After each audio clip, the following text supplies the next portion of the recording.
지난 시간에는 이스라엘 백성들이 이 권력자 하만의 음모에 빠져서 절체절명의 위기에 빠져 있었는데 하나님의 특별한 은혜로 그 위기에서 벗어나 이 승리의 기쁨을 맛보는 그 내용을 다루었는데, 이제 오늘은 거기서 한 걸음 더 나아가 가지고 본문 9장에 보니까 그 승리의 기쁨을 이 잔치로 표현하는 이스라엘 백성들의 모습을 볼 수가 있습니다.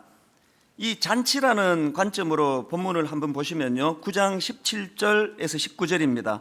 아달월 13일에 그 일을 행하였고 14일에 쉬며 그날에 잔치를 베풀어 즐겼고, 수산에 사는 유다인들은 13일과 14일에 모였고 15일에 쉬며 이날에 잔치를 베풀어 즐긴지라.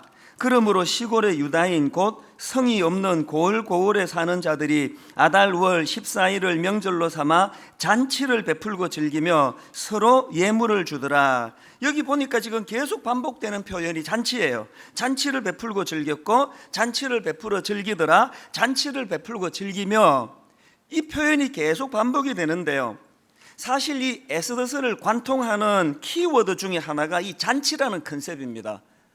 에스더서가 시작이 되는 1장에서부터 잔치 이야기로 시작해가지고 무려 8번에 걸친 크고 작은 잔치 이야기가 계속 진행되는 게 이게 에스더서입니다.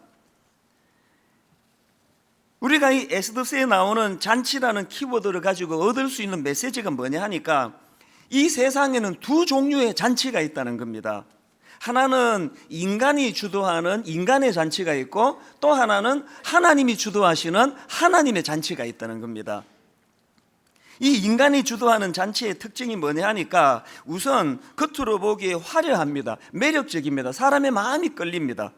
에스더서 1장에서 아수르 왕이 주도했던 인간의 잔치가 그거 아닙니까? 1장 6절 7절 백색, 녹색, 청색 휘장을 자색 가는 배줄로 대리석 기둥 은고리에 메고 금과 은으로 만든 걸상을 화반석, 백석, 운모석, 흑석을 깐 땅에 진설하고 금잔으로 마시게 하니 잔의 모양이 각기 다르고 왕이 풍부하였으므로 어주가 한이 없으며. 딱 눈으로 보기에 지금 이 인간이 주도하는 잔치가 얼마나 화려합니까? 이런 특징을 갖고 있습니다.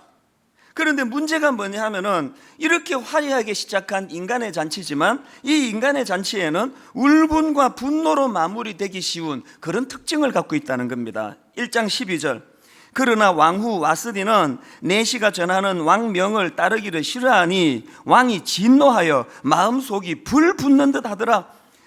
여러분, 아무리 산의 진미가 펼쳐지고 아무리 화려한 보석으로 잔치를 꾸미면 무슨 소용이 있습니까?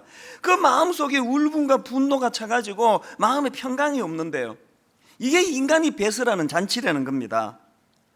여기에 반해가지고 하나님께서 주도하시는 잔치에는 이런 화려함이 없습니다. 그걸 특징으로 하지 않습니다. 외적인 화려함을 특징으로 하는 것이 아니고 그 내면의 기쁨이 하나님이 배설하는 잔치의 특징이라는 겁니다. 자, 오늘 본문 9장 22절을 보십시오. 이날에 유다인들이 대적에게서 벗어나서 평안함을 얻어 슬픔이 변하여 기쁨이 되고 애통이 변하여 길한 날이 되었으니 이 두 날을 지켜 잔치를 베풀고 즐기며 서로 예물을 주며 가난한 자를 구제하라 하며. 여러분, 지금 이 최고 권력자 왕이 배설하는, 그래서 화려한 보석으로 치장하고 해서 멋지고 아름다운 잔치가 아니고, 하나님께서 위기를 만난 자기들을 굽어보시고 하나님이 그들을 외면치 아니하시고 은혜 베풀어 주셔서 위기 가운데 자기들을 구원해 주신 그 은혜에 대한 감격이 있어서 기쁨이 있는, 이게 하나님이 주도하는 잔치의 특징이라는 겁니다. 제가 오늘 아침에 9장 22절 말씀을 이렇게 묵상을 하고 말씀을 마무리하다가 예전에 우리 주일학교 때 많이 불렀던 찬양 하나가 이렇게 흥얼흥얼거려지는 거예요. 이 찬양 아실 거예요. 내 손을 주께 높이 듭니다. 내 찬양 받으실 주님. 이 후렴이 이렇게 시작되지 않습니까?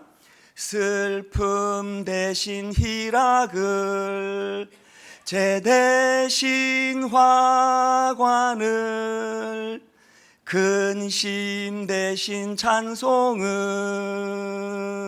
찬송의 옷을 주셨네.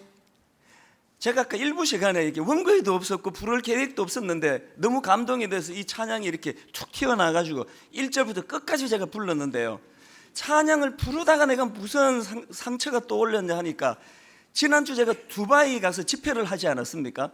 두바이 가서 집회를 하면서도 이제 감동이 돼가지고 설교하다가 제가 이런 식으로 찬양을 불렀습니다. 그렇게 하고 예배가 잘 끝났는데요, 이제 저를 라이드를 해주는 젊은 부목사님이에요.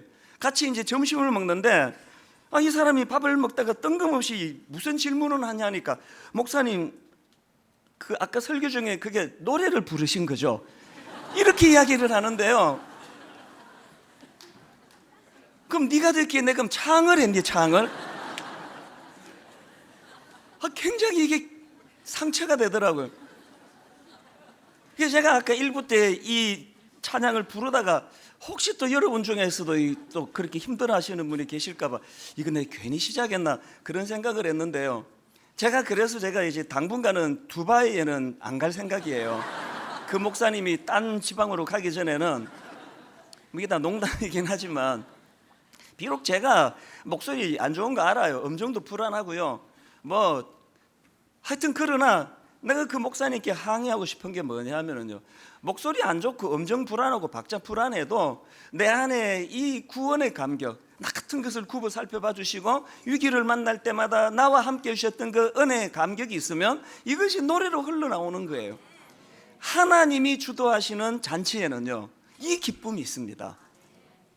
그래서 우리가 이 에스더스를 통해서 하나님께서는 이 에스더스의 이 잔치라는 컨셉을 가지고 우리에게 주시고자 하는 메시지가 뭐냐 하면은, 우리는 참 미련해가지고요, 내버려두면 우리 앞길에 있는 두 잔치, 인간이 주도하는 잔치와 하나님이 주도하시는 잔치 중에 겉보기에 화려하기 짝이 없는 인간이 주도하는 잔치로 마음이 기우는 게 연약한 우리의 모습이에요.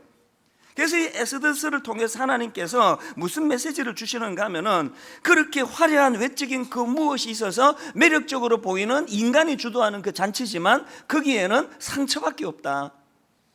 하나님이 주도하시는 그 잔치에는 그런 화려하고 매력적인 그 무엇이 없다 할지라도 네 마음 안에 내적인 감동이 있고 감격이 있는 잔치다. 제가 지난주 중에 이 설교를 이제 두 각도로, 인간이 주도하는 잔치, 하나님이 주도하시는 잔치라는 관점으로 말씀을 묵상하다가, 이종용이라는 예전에 그 가수, 그분이 지금은 목사님이 되셨는데 그분의 히트곡 제목도 그거고요, 그분이 쓰신 책 제목도 그건데, 난 참 바보처럼 살았군요. 내가 설교 준비하다가 책꽂이에 그 책을 꺼내가지고 다시 그 내용을 들여다봤습니다. 왜 자기가 지나온 인생을 바보처럼 살았다 평하는가? 딱 이 이야기 아닙니까? 화려한 연예계에 들어가 가지고 인기를 누리는 것에 인생을 걸고 그렇게 화려한 인간이 주도하는 아하수에로 왕의 잔치를 누렸더니 거기에는 공허밖에 없고 거기에는 허무함밖에 없고 거기에는 상처밖에 없어서 그가 다시 이제 하나님이 주도하시는 잔치로, 은혜의 자리로 나아가면서 지난 자기의 삶을 돌아보니까 난 참 바보처럼 살았군요. 우리가 에스더서에서 이 메시지를 얻어내야 된다는 사실입니다. 이런 맥락에서 보면 여러분, 세상은 성공, 화려한 그 무엇, 이런 것들을 추구하는 특징이 있다면 우리는 반드시 얻어내야 될 게 뭐예요? 내적인 기쁨이에요.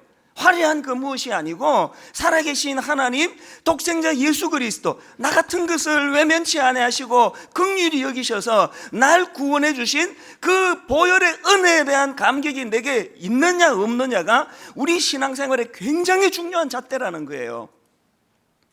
베드로전서 1장 8절에 보니까요, 예수를 너희가 보지 못하였으나 사랑하는도다. 자, 여기 사랑이 나오지 않습니까? 그 다음 보세요. 이제도 보지 못하나 믿고 말할 수 없는 영광스러운 즐거움으로 기뻐하니. 여러분, 여기 나오는 사랑하니 기뻐하더라. 우리 하나님은 믿어요. 안 믿는 사람들이 그 보이지도 않는 하나님은 네가 어떻게 믿느냐, 나도 좀 보여줘라, 너 정말 믿니? 이렇게 이야기할 때 우리가 할 수 있는 유일한 대답이 뭐냐 하면은 베드로전서 1장 8절 말씀 그대로예요. 예수를 너희가 보지 못하였으나 사랑하는도다. 이제는 보지 못하고 믿고 이제는 보지 못하나 믿고 말할 수 없는 영광스러운 즐거움으로 기뻐하니, 내 내면에 주님의 사랑을 인해서 생겨나는 이 요동치는 마음의 기쁨, 이게 주님이 내 안에 사랑으로 계신다는 것을 증명할 수 있는 대안이라는 것입니다. 그래서 여러분, 우리가 이 주님으로 인해 기쁨을 누리는 이게 신앙생활에 생각보다 중요합니다. 최근에 존 파이프 목사님이라는 분이 시카고에 있는 트리니티 신학교를 방문해서 특강을 했는데요, 그때 그 특강 제목이 이렇습니다. 하나님의 영광과 인간의 즐거움. 그 하나님의 영광과 인간의 즐거움, 이 동전의 양면 같은 거 아닙니까? 지극히 높은 곳에서는 하나님께 영광이요, 땅에서는 기뻐하심을 입은 사람들 중에 평화로다. 이 동전의 양면 같은 거 아닙니까? 내가 주님으로 인해 평화를 누리면, 내가 주님으로 인해 기쁨을 누리면 하나님은 영광을 받으신다는 거예요. 그래서 그 특강의 그 내용이 핵심이 뭐냐 보니까 이런 핵심 내용이 있습니다. 기쁨은 기독교 신학의 기초이다. 여러분, 아무리 믿음이 좋고 모태신앙이고 막 봉사를 그냥 땀을 뻘뻘 흘리며 한들 거기에 기쁨이 없다면 무슨 소용이 있겠냐고요. 우리가 추구해야 되는 가장 지고지순의 목표가 있다면, 화려한 보석을 가지고 산의 진미를 먹어서 기쁜 게 아니고, 날 굽어 살펴주신 예수 그리스도 그분의 십자가 은혜로 말미암아 나 같은 것을 기억해 주시는 그 은혜에 대한 감격, 기쁨, 이게 우리 신앙인의 삶의 특징이 돼야 된다는 겁니다. 여러분, 그 닉 부이치치라는 분이 쓴 허그라는 책이 있는데요, 제가 우리 아이들에게 이 닉 부이치치 책을 읽으라고 권해요. 여러분에게도 권하고 싶은데요, 여러분 닉 부이치치 아시죠? 태어날 때 양팔 양다리 사지가 없이 태어나는 장애를 갖고 태어나신 분 아닙니까? 그리고 그것이 너무 비관이 돼가지고 8살 이후로 3번씩이나 자살 시도를 했던 분이 닉 부이치치 아닙니까? 그런데 여러분, 어떻게 된 게 저분이 쓴 허그라는 이 책에 보니까요, 제가 그 책을 딱 이렇게 그 표지를 넘기니까 제일 앞부분에 나오는 게 뭐냐 하니까요, 이렇게 쓰여 있습니다. 그것도 굵은 글씨로. 난 정말 축복받은 사람이다. 지금 나는 그 누구도 상상하지 못했던 인생을 즐기고 있다. 나는 내 삶을 사랑한다. 이 눈에 확 들어왔습니다. 아니, 사지가 없이 태어난, 상상을 하기 어려운 장애를 가지고 3번씩이나 자살을 시도했던 이 사람에게 무슨 일이 일어났길래 이제 이렇게 고백하느냐고요. 난 정말 축복받은 사람이다. 지금 나는 그 누구도 상상하지 못했던 인생을 즐기고 있다. 나는 내 삶을 사랑한다. 어떻게 이렇게 변했을까요?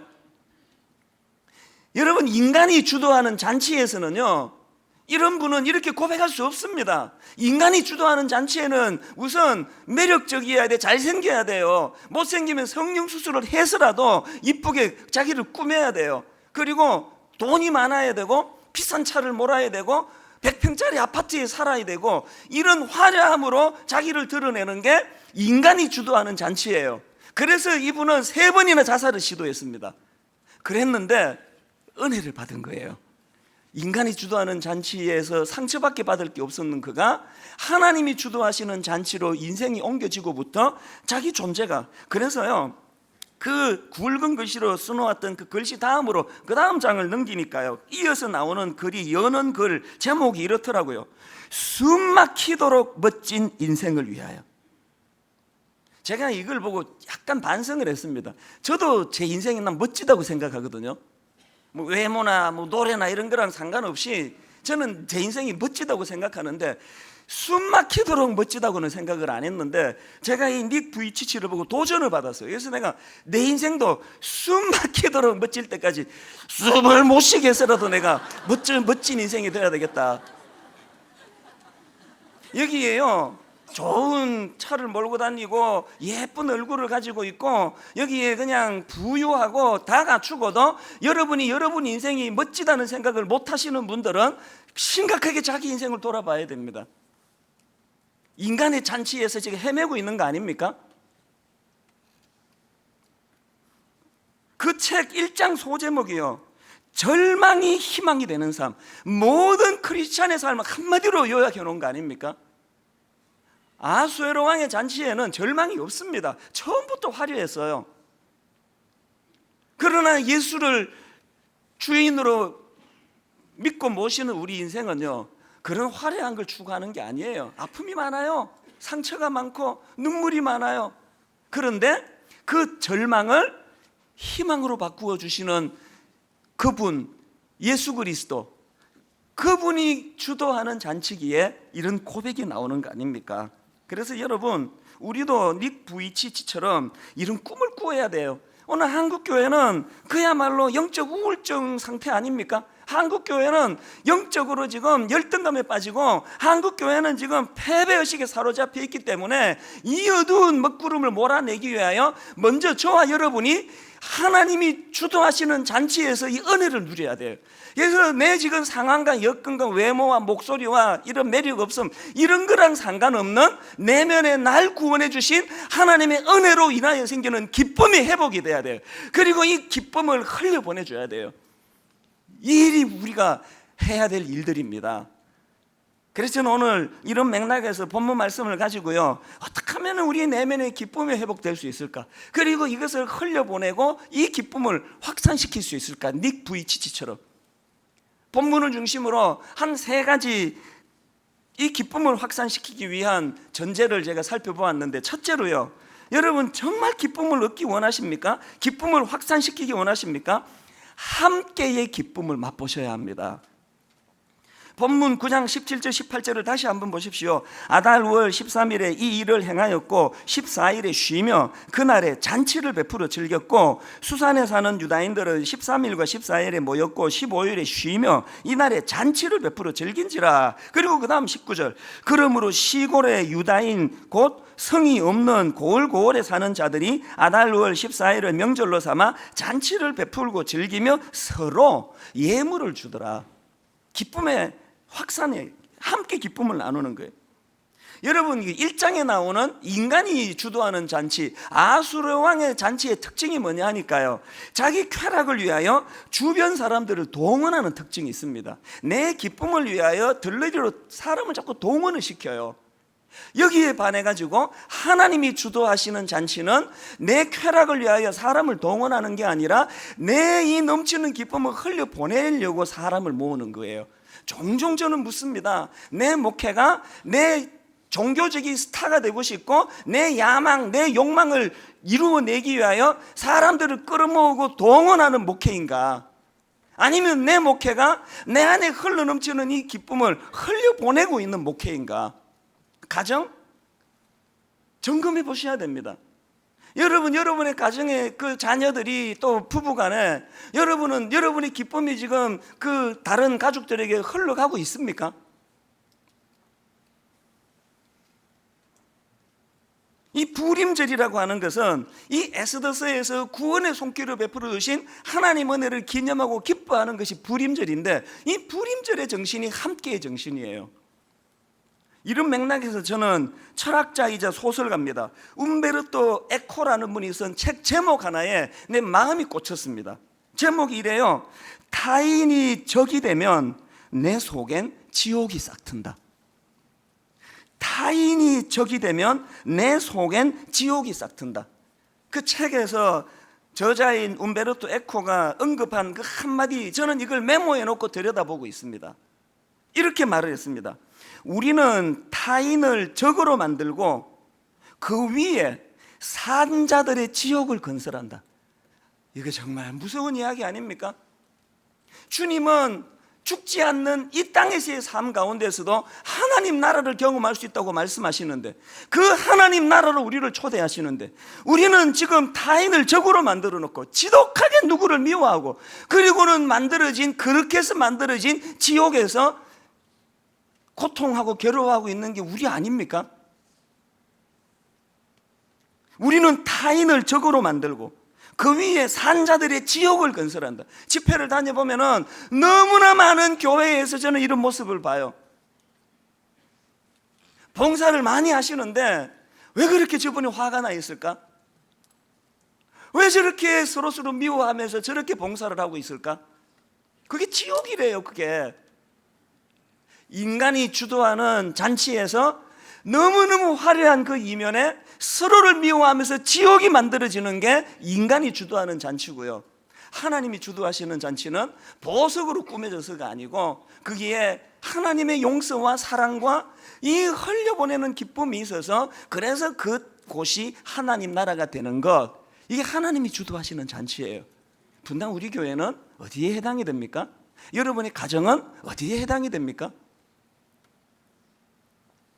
최근에 우리 교회에 어떤 성도님이 게시판에 글 하나는 올렸는데 마음이 너무 좋아가지고요, 그걸 내가 다 카피를 했어요. 한번 들어보세요. 오늘 서현교육관 9층 여성도 기도실에서 기도를 하고 있었습니다. 기도하던 중 저도 모르게 하나님 저 좀 만나주세요, 하나님 저 좀 만나주세요, 기도하면서 막 울음이 터져 나오더라고요. 어떤 상황인지 아시겠죠? 절박한 마음으로 하나님께 방언하며 그렇게 기도를 하는데요, 한참 기도를 하다 보니까 뒤에서 어떤 연세가 좀 있으신 분 같대요. 어떤 성도님이 자기를 위해서 기도하는 소리가 들리더래요. 이런 기도가 나오더래요. 저기서 들려지는 게, 하나님 기도하는 저 자매를 위해서 기도합니다. 자기를 가리키는 거예요.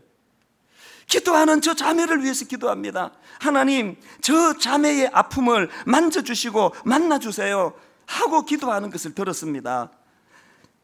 짧은 기도를 마치시고 나가셨습니다. 이미 제가 오기 전부터 기도하고 계셨거든요. 얼굴도 보지 못했지만 진심으로 감사합니다. 더할 수 없는 위로를 받았습니다. 성도님께도 동일하게 하나님의 깊은 만나주심이 함께 하시기를 기도하겠습니다. 그날 그 9층 여성도 기도실에는 하나님 나라가 임한 거예요. 누군지도 모르지만 하나님 앞에 눈물을 흘리며 은혜를 구하는 그 사람을 위하여 기도로 동참해주고 거기에 은혜를 받아서 자기도 그분을 위하여 기도해야 되겠다는 이런 마음이 싹 트는 그곳에 하나님 나라가 임하는 거예요. 이런 맥락에서 저는요, 정말 교회적으로 다락방 참여 운동 시작하려고 해요. 주일날 딱 예배 한번 드리는 건 안 됩니다. 공동체의 기쁨을 누리셔야 돼요. 그런가 하면은 두 번째로, 우리도 우리 내면의 기쁨을 확산시키기 위해서는요, 이 구제라는 것, 이 구제가 내 기쁨 유지를 위한 도구라는 것을 자각해야 됩니다. 이게 무슨 말씀인가 하면요, 자, 앞에서 살펴본 9장 17절부터 19절 이 본문 말씀에는요, 백성들이 서로 기쁨을 나누는 것은 있는데 가난한 이웃을 섬기는 모습은 없습니다. 그랬는데 부림절을 지키라고 명을 주시는 22절에 보니까 명령이 하나 나옵니다. 22절을 보십시오. 이날에 유다인들이 대적에게서 벗어나서 평안함을 얻어 슬픔이 변하여 기쁨이 되고 애통이 변하여 길한 날이 되었으니 이 두 날을 지켜 잔치를 베풀고 즐기며 서로 예물을 주며 그 다음에 가난한 자를 구제하라 하며, 이게 웬 뜬금없는 명령입니까? 기뻐서 잔치를 벌이고 춤을 추며 서로를 기뻐하는데 명령하시기를 그 기쁨을 니들끼리만 나누지 말고 가난한 사람을 구제하는 것으로 에너지를 쓰라는 거예요. 여기서 제가 발견한 진리가 뭔가 하면은요, 우리가 뭔가 기쁜 일이 있어서 우리 교회 안에서 문그러 잠그고 우리끼리 흥건 가지고 떡 해먹고 파티하고 잔치 벌어지면 그것이 바로 변질과 타락으로 연결된다는 거예요. 그래서 내게 기쁜 일이 있어서 서로 기쁨을 나눌 때 이 기쁨을 내가 알지 못하는 그 누군가 가난한 그 어떤 사람에게 이 기쁨을 물질로 흘려보내면은 이것이 우리 타락을 막는 특효약이 된다는 거예요. 영적 도구가 된다는 거예요. 사실 분당 우리 교회 교육관을 지으면서 우리가 헌금을 안 했기 때문에 우리 빚이 좀 많습니다. 여러분 부담 안 가지게 해드리려고 한 번도 내색한 적이 없지만 상당히 많은 빚이 있습니다. 그래서 우리가 이웃을 돕는 일을 이제는 좀 줄이자, 이게 타락이 되는 거예요.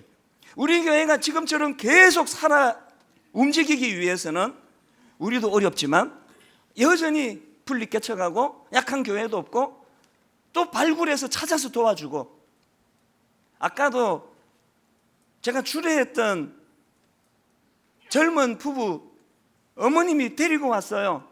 그리고는 1,000만 원을 꺼내가지고 목사님 이 결혼을 이제 기뻐하고 싶은데 이걸 가지고 약한 교회, 어려운 교회 이런 데 좀 써주세요.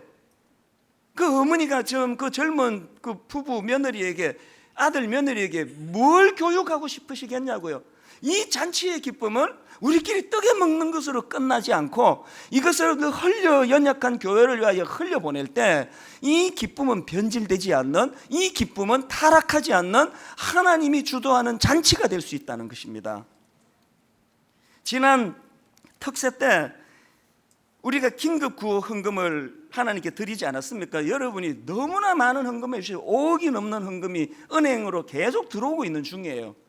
그래서 제가 이제 이 헌금을 가지고 우리 교회 안에 경제적으로 어려운 분들을 돕는 이웃 사랑 헌금하고, 이제 교회 바깥에 안 믿는 사람도 괜찮고 믿는 사람도 괜찮고 송파의 새 모녀처럼 그 돈 몇 푼이 없어가지고 셋이서 자살하는 이런 어려움은 막아야 되겠다 해가지고 긴급 구호 헌금으로 이것을 지금 준비하고 있는데요. 이제 11월 달에 이 헌금이 어떻게 쓰여지고 있는지 현황을 좀 보고해 달라고 담당자에게 메일을 보냈더니 바로 어제 답이 왔더라고요. 지난 11월 한 달 동안에 송파 세모녀처럼 이렇게 절박한 경제적인 어려움을 겪고 있는 그 21가정을 대상으로, 더 많은 가정이 지금 있는데 정리 중이라 그래서 확고하게 지출이 된 데가 21가정이래요. 한 1,500만 원 안 되는 헌금이 그분들에게 이미 전달이 됐다는 거예요. 그런데 여러분, 그 보고에 특이한 걸 한마디 더 덧붙였더라고요. 가장 적절한 분에게 이 헌금이 쓰여지도록 하기 위해서 지금 12명의 봉사자들이 땀을 뻘뻘 흘리면서 봉사하고 수고하고 계시는데, 특징이 뭐냐? 그 12명의 봉사자들이 하나같이, 한결같이 이구동성을 하는 말이, 이 일에 동참하면서부터 자기들이 큰 기쁨을 느끼고 있다는 거예요. 혜택은 딴 사람이 받는데 자기들이 왜 기쁩니까? 이게 왜 그런가 생각해 보니까요, 이게 잠언 19장 17절 말씀에 그 답이 있더라고요. 가난한 자를 불쌍히 여기는 것은 여호와께 구워 드리는 것이니 그의 선행을 그에게 갚아주시리라. 지금 하나님을 섬기는 일을 하고 있으니까 마음에 기쁨이 생기는 겁니다. 오늘 여러분 가정에 크고 작은 기쁜 일, 잔치가 벌어집니까? 우리끼리만 떡에 먹고 기뻐하지 말고 바로 그 기쁨을 물질적으로 어려운 가난한 이웃에게 그 기쁨을 흘려보내는, 이것이 여러분 가정이 병들지 않게 만드는 원동력인 줄 믿으시기를 바랍니다. 마지막 세 번째로, 우리도 우리 내면의 기쁨을 확산하기 위해서 어떻게 해야 됩니까? 여러분, 인간의 잔치의 특징 아닙니까? 이 내적인 욕심과 끊임없이 싸워야 됩니다. 에스더 9장 10절, 곧 함므다다의 손자여 유다인의 대적 하만의 10아들을 죽였으나 그들의 재산에는 손을 대지 아니하였더라. 15절 16절, 아달월 14일에도 수산에 있는 유다인이 모여 또 300명을 수산에서 도륙하되 그들의 재산에는 손을 대지 아니하였고, 왕의 각 지방에 있는 다른 유다인들이 모여 스스로 생명을 보호하여 대적들에게서 벗어나며 자기들을 미워하는 자 7만 5천 명을 도륙하되 그들의 재산에는 손을 대지 아니하였더라. 여러분, 지금 모르드게의 명을 받들어 수행하는 유대인들의 모습의 특징을 성경은 계속 반복하기를, 그들의 재산에는 손을 대지 아니하였더라, 그들의 재산에는 손을 대지 아니하였더라, 그들의 재산에는 손을 대지 아니하였더라. 뭘 강조하는 걸까요? 여러분, 지금 악을 상징하는 하만과의 싸움에 있어서 하나님의 사람이 차별화를 보여야 되는 게 뭐냐? 내적인 욕심과의 싸움이라는 거예요. 그 물질의 탐욕을 가지고 일하는 게 아니고, 오늘 우리가 끊임없이 자기와 싸워야 되는 것이 바로 이 내 내면에 있는 이 탐욕, 이 내적인 욕심, 이거와 싸워야 돼요. 지난주에 제가 그 제어 욕구에 대해서 설교하면서 분당 우리 교회 후원 선교사 결정할 때 담임 목사인데 관여를 안 한다, 미자리 교회를 후원하는 교회를 결정할 때 거기에 나는 참여를 안 한다. 왜 그렇게 하겠습니까? 재은퇴할 때까지 얼만큼 힘을 더 뺄 수 있느냐가 이게 목회의 관건 아니겠습니까? 여전히 저에게 많은 힘이 있습니다. 자꾸 빼야 돼요. 자꾸 빼야 돼요. 자꾸. 안 그러면은 결국은 하만과 같이 괴물이 돼버리는 거예요. 이런 일이 최근에 있었습니다. 지난주 다른 예배를 들으신 분들은 이야기를 들으셨을 텐데요, 제가 첫 사역지가 지방에 있는 어느 교회에 초등학교 5학년 부서를 제가 맡았어요. 그때 율동도 하고 막 동화도 구연하고 그렇게 가르쳤는데요. 세월이 많이 흘러가지고 그 초등학교 5학년 꼬맹이던 제자 하나가 이제 총신대학 신학대학원을 들어가고 30대가 됐습니다. 제가 지금 나이가 얼마나 많아졌다는 소리예요. 근데 이제 저희 교회에서 청년부 전도사 모집을 이제 광고를 냈더니요, 그 제자애가 의논도 안 하고 연락도 안 하고 참 올고 그냥 온 거예요.